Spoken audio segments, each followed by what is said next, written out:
大家係 Vicky。咁咧，我記得細個時候咧係好多越戰電影嘅，即係不同類型啦嚇，有啲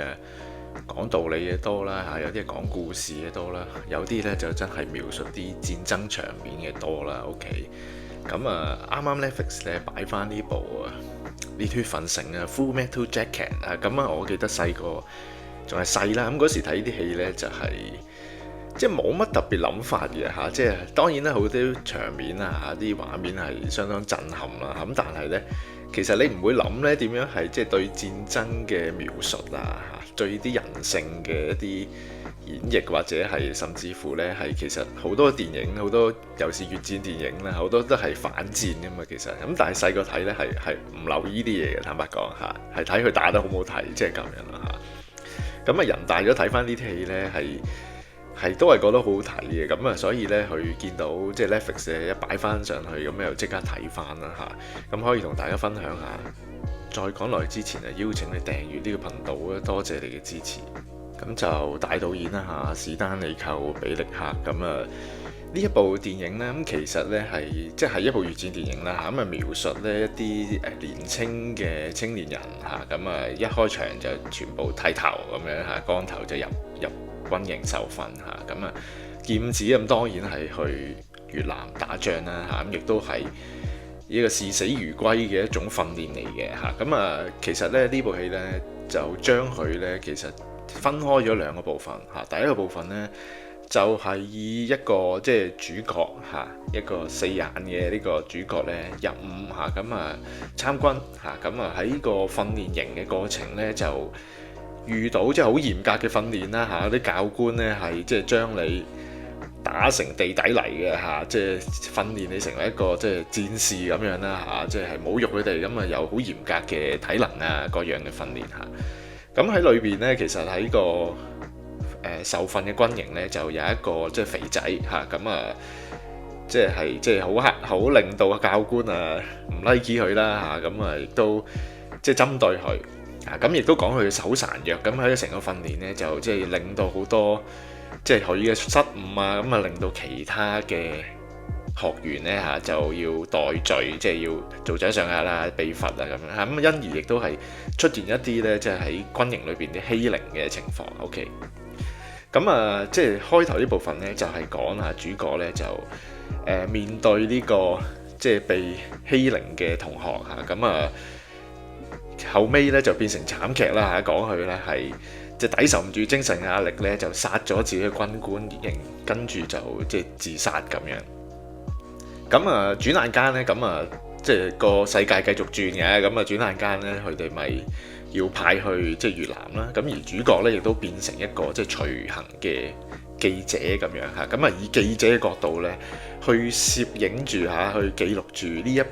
個部隊嚇喺越南嘅一個過程咁樣嚇，咁又轉移變成一個即係戰爭場面嘅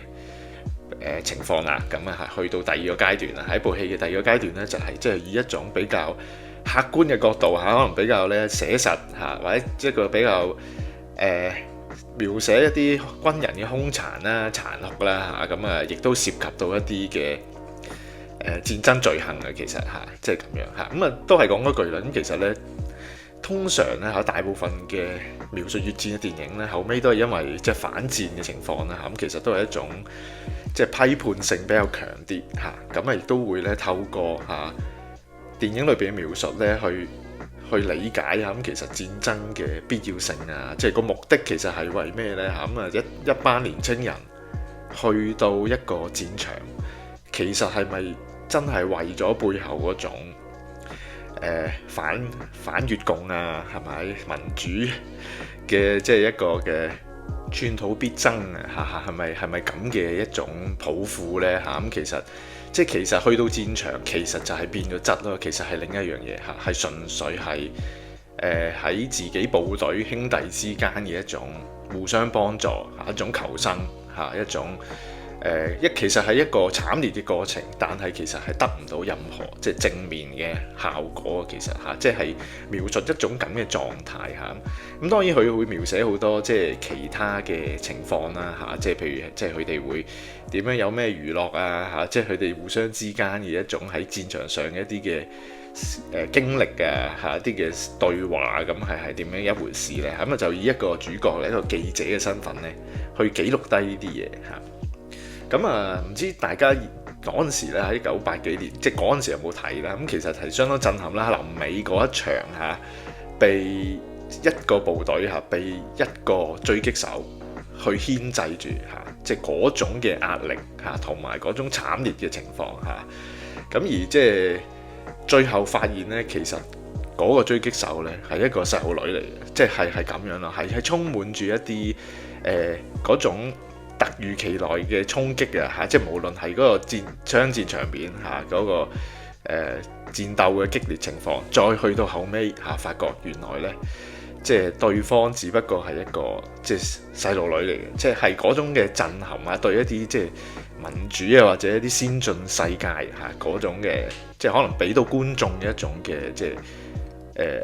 逼力啊嚇嗰種震撼力啊，咁同埋後尾點樣去啲軍人嚇點樣去處理呢一件事呢？即係其實就係即係描述一個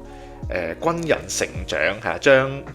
觀眾呢係即係身處其中嚇，由軍營去到戰爭嚇，去到完成任務嚇，即係回國咁樣成個過程係點樣樣？其實就係咁一部電影咯嚇，咁啊